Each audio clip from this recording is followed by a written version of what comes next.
दोस्तों नमस्कार, मैं हेमंत कृष्ण द संकेत लाइव में आप सभी का स्वागत है। भारत और पाकिस्तान का युद्ध छिड़ चुका है। इस घटनाक्रम के बीच में कल अचानक सीज फायर की घटना घटी और उसके बाद 3 घंटे बाद भी पाकिस्तान इस मुद्दे पर टिका नहीं रहा और रात 8 बजे के बाद सीज फायर तोड़ दिया।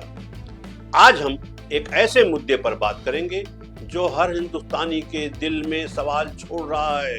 पहलगाम हमले और भारत पाकिस्तान के बीच तनाव के बाद अचानक संघर्ष विराम की घोषणा ने पूरे देश को हैरान कर दिया है। सवाल ये है, वार रुकवाने की जरूरत क्यों पड़ी? क्या मोदी सरकार ने पहलगाम के शहीदों का बदला ले लिया या ये अमेरिका के दबाव में लिया गया फैसला है? आज हम इस मुद्दे को खोल कर रखेंगे। शनिवार को अमेरिकी राष्ट्रपति डोनाल्ड ट्रंप ने अपने सोशल मीडिया प्लेटफॉर्म एक्स पर ऐलान किया कि उनकी मध्यस्थता के बाद भारत और पाकिस्तान तुरंत संघर्ष विराम पर सहमत हो गए हैं। पाकिस्तानी विदेश मंत्री इसाक डार और भारत के विदेश सचिव विक्रम मिस्री ने भी इसकी पुष्टि की है। लेकिन ये फैसला वाशिंगटन से क्यों आया, ये एक सवाल है। क्या भारत ने अपनी संप्रभुता खो दी है? सवाल उठने लगे हैं। 22 अप्रैल को पहलगाम में हुए आतंकी हमले में 26 निर्दोष लोग मारे गए थे। भारत ने ऑपरेशन सिंदूर शुरू कर पाकिस्तान के 9 आतंकी ठिकानों को नष्ट किया। फिर अचानक ये रुकावट क्यों?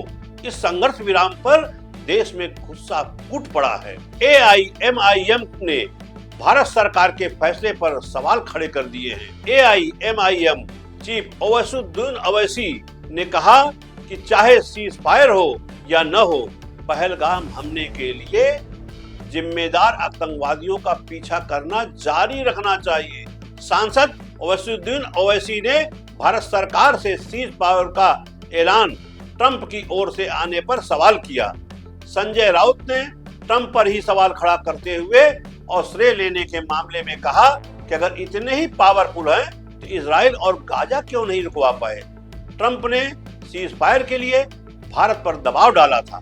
संजय राउत ने कहा कि अमेरिकी राष्ट्रपति ट्रंप भारत पर दबाव डालकर पाकिस्तान से हो रहा संघर्ष रुकवा देते हैं। हम एक संप्रभु देश हैं। हम एक ऐसा देश हैं जिसमें कोई भी तीसरा राष्ट्रपति हस्तक्षेप नहीं कर सकता है। यानी कोई तीसरे देश को कोई हक नहीं है कि वो हमारे मामले में हस्तक्षेप करे।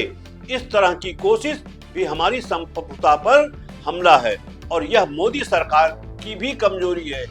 अमेरिका के राष्ट्रपति को बीच में आना क्यों पड़ा?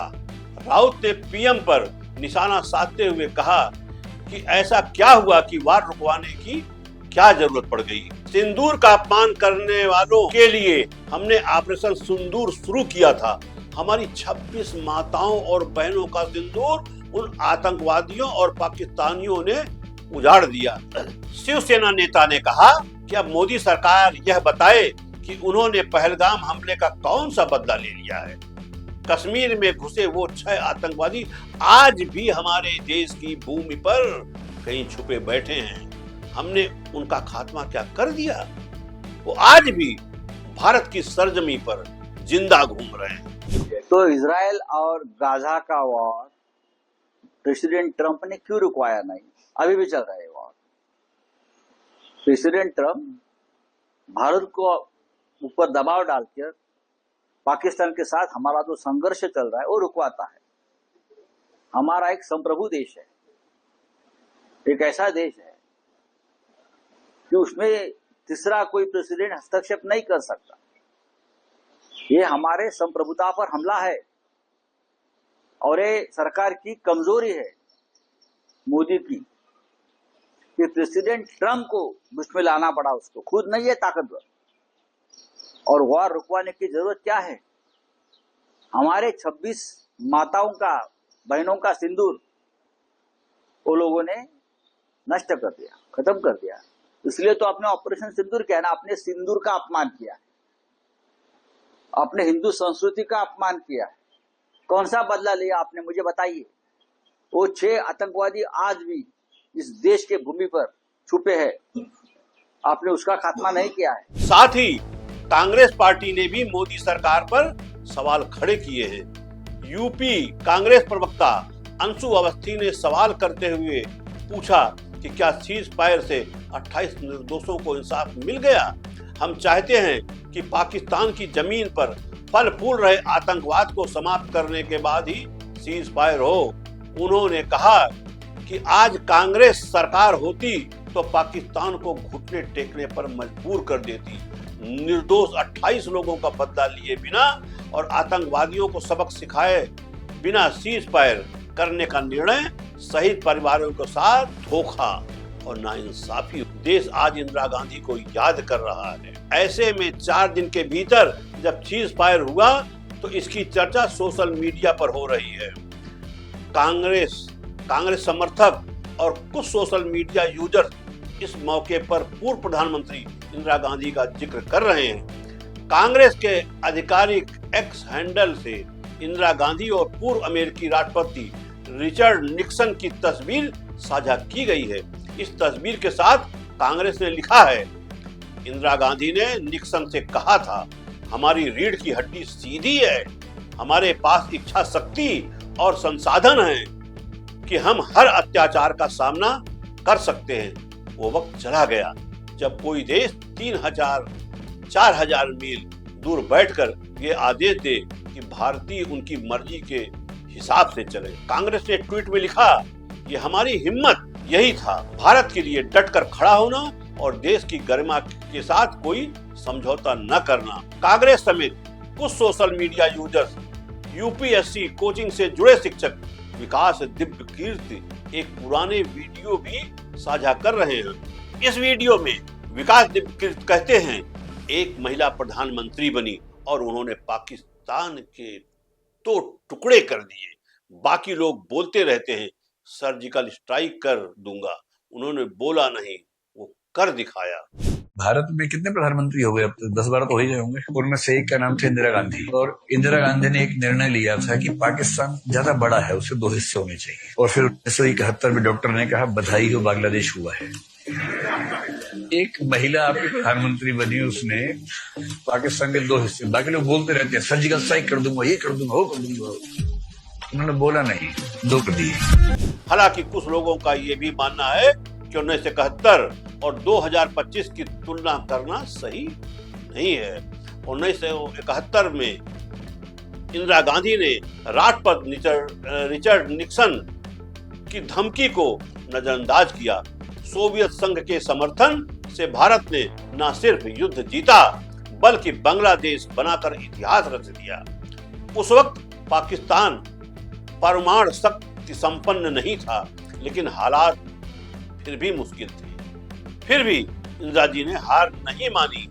आज सोशल मीडिया के लोग पूछ रहे हैं, क्या 2025 में भारत वैसे ही हिम्मत दिखा पाया? जम्मू कश्मीर के पूर्व डीजीपी एसपी वैद ने कहा, पाकिस्तान क्यों घुटनों पर था? हमें 2-3 दिन और चाहिए थे, लेकिन ट्रंप के दबाव में सीज फायर क्यों? इस पर बीजेपी की आईटी सेल प्रमुख अमित मालवीय ने भी लिखा है, 1971 का युद्ध पाकिस्तान सेना के आत्मसमर्पण के साथ खत्म हुआ था। हालांकि इसके बाद हुआ शिमला समझौता रूस और अमेरिका दोनों के दबाव में तैयार हुआ था। भारत ने 99,000 युद्धबंदियों को बिना किसी रणनीतिक लाभ के रिहा कर दिया। ना तो पाकिस्तान अधिकृत कश्मीर को खाली कराने की कोई शर्त रखी गई, न ही सीमा को औपचारिक रूप से तय किया गया, न ही युद्ध या भारत पर थोपे गए शरणार्थी संकट के लिए कोई मुआवजा मांगा गया। उस वक्त इंदिरा गांधी प्रधानमंत्री थी। सुविधा के हिसाब से बातें बताना बंद कीजिए। अमित मालवीय ने दावा किया कि 1971 के बाद शिमला समझौता दबाव में हुआ था, लेकिन क्या 2025 में मोदी सरकार भी अमेरिका के दबाव में झुकी? आज हम सीधा सवाल करेंगे, अगर इंदिरा गांधी पर दबाव था तो आज की सरकार का क्या रणनीतिक लाभ हुआ? दोस्तों, अब आपकी बारी है। क्या आपको लगता है कि संघर्ष विराम सही फैसला था या भारत को और शक्ति दिखानी चाहिए थी? अमेरिकी राष्ट्रपति डोनाल्ड ट्रंप के ट्वीट से हिंदुस्तान को पता लगता है कि युद्ध विराम हो गया है। क्या हमारे प्रधानमंत्री हमको नहीं बता सकते थे? क्या हमारी सरकार भारत की जनता को विश्वास में नहीं ले सकती थी? और बिना देश की जनता को विश्वास में लिए युद्ध विराम की घोषणा अमेरिकी राष्ट्रपति क्यों ले रहे हैं? अगर वो इतने ही शक्तिशाली हैं तो गाजा और इजराइल का युद्ध रुकवा देते, जो आज तक नहीं रुकवा पाए। कल शाम को 5 बजे युद्ध विराम हुआ, लेकिन पाकिस्तान अपनी औकात पे आ गया। महज 3 घंटे बाद रात 8 बजे उसने फिर भारत पे हमला करना ड्रोनों से शुरू कर दिया। 3 घंटे भी नहीं सीज फायर रोक पाया। हमारी सेना ने 3 घंटे बाद सीज फायर तोड़ने का मुकाबला किया और जमकर उनकी ड्रोनों को मार गिराया। यह अलग बात है कि आज हमारे 2 शहीद जवान इस हमले में शहीद हो गए। रात भर युद्ध की आशंका से पूरा देश सहमा हुआ था, डरा हुआ था, लेकिन हिम्मत नहीं छोड़ी थी। रात सेना को आकर के प्रेस ब्रीफिंग करनी पड़ी, प्रेस कॉन्फ्रेंस करना पड़ा और सेना ने बताया कि पाकिस्तान ने युद्ध विराम का, सीज फायर का उल्लंघन किया है और सेना को आदेश दे दिया गया है कि इसका सीधे तौर पर जवाब दिया जाए। आज भारत में भारत के प्रधानमंत्री, तीनों सेनाओं के प्रमुख एनएसए की बैठक 11 बजे से 1 बजे तक हुई और इसी बीच सेना की तरफ से एक ट्वीट किया गया कि ऑपरेशन सिंदूर जारी है। और इसी बीच कांग्रेस की प्रेस कॉन्फ्रेंस भी हुई, जिसमें कांग्रेस के सचिन पायलट ने मांग किया कि संसद का सत्र तुरंत बुलाया जाए, जिस पर युद्ध पे, परिस्थितियों पर, वर्तमान पर चर्चा होना आवश्यक है। 1971 में भी जब युद्ध छिड़ा था तो अमेरिका ने कहा था कि हम बे ऑफ बंगाल में अपना 7वां बेड़ा भेज रहे हैं। We will deploy the 7th fleet. That's what the Americans said. But despite that, the then government and Indira ji went ahead and did what was in our supreme national interest. आज हम उनको याद करते हैं कि वो नेतृत्व ऐसा था जहां पर नेशनल इंटरेस्ट को सबसे ऊपर रखा गया। और आज भी आपको याद होगा जब पार्लियामेंट पर आक्रमण हुआ था, वाजपेयी जी प्रधानमंत्री थे, सोनिया गांधी जी नेता प्रतिपक्ष थी। सदन के पटन पर उन्होंने खड़े होकर कहा था कि भारत, पूरा देश, पूरा विपक्ष सरकार के साथ है, जो भी उचित कदम उठाना है उसको उठाएं और निसंकोच उठाएं, हम आपके साथ रहेंगे। उन्हीं परंपराओं को कायम रखते हुए प्रमुख विपक्षी दल कांग्रेस पार्टी और तमाम दलों ने, चाहे वो खरगे जी हों, राहुल गांधी जी हों, हम सब ने सरकार को पूरा समर्थन दिया था। लेकिन इस प्रकार जो सीज फायर की घोषणा अमेरिकी राष्ट्रपति करते हैं, कुछ घंटे के बाद उसको वेरीफाई पाकिस्तान और इंडिया करते हैं, तो कहीं ना कहीं इस कश्मीर मुद्दे पर भी जो स्टेटमेंट्स आए अमेरिका की तरफ से, उस पर सरकार को अपना पक्ष रखना चाहिए, क्योंकि ये बायलैटरल इशू है। इसका अंतर्राष्ट्रीयकरण करने की जो कोशिश की जा रही है इस पूरे प्रकरण के माध्यम से, मैं इसको ठीक नहीं समझता हूं। एक विशेष सत्र पार्लियामेंट का बुलाना चाहिए और कम से कम 1994 का जो रेजोल्यूशन था उसको दोबारा अडॉप्ट करें और देश के सामने स्पष्ट तरीके से कहा जाए कि no third party involvement will be accepted.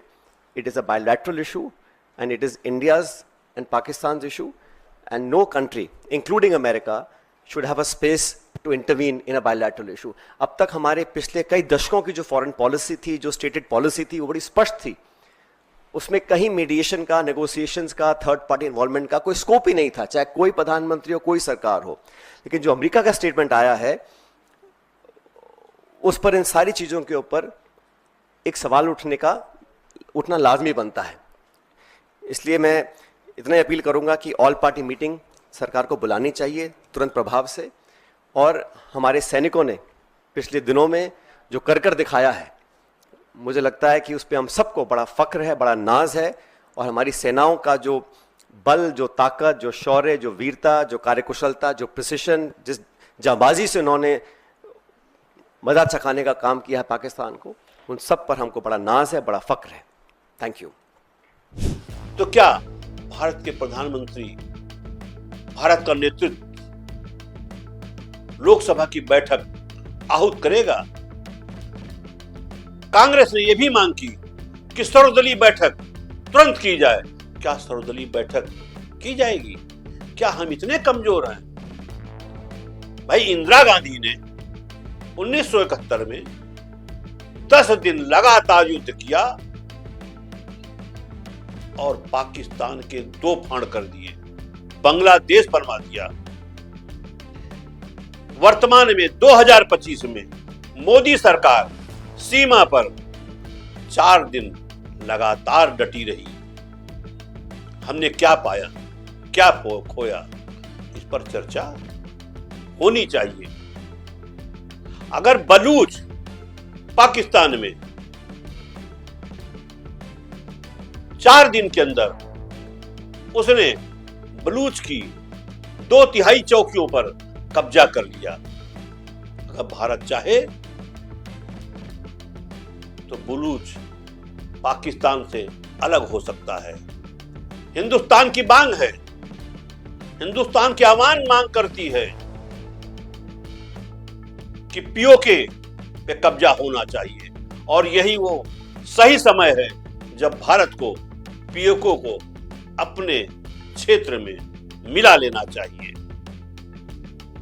अब दोस्तों, तय सरकार को करना है कि पाकिस्तानी इस तरह कैसे सीज फायर तोड़ सकते हैं, और वो तोड़े न तोड़े, हमारी सेना को ऑपरेशन सिंदूर तब तक जारी रखना चाहिए जब तक आतंकवादी की रीढ़ की हड्डी टूट न जाए, आतंकवाद समाप्त न हो जाए और पीओके हमें फिर से मिल न जाए। नमस्कार दोस्तों।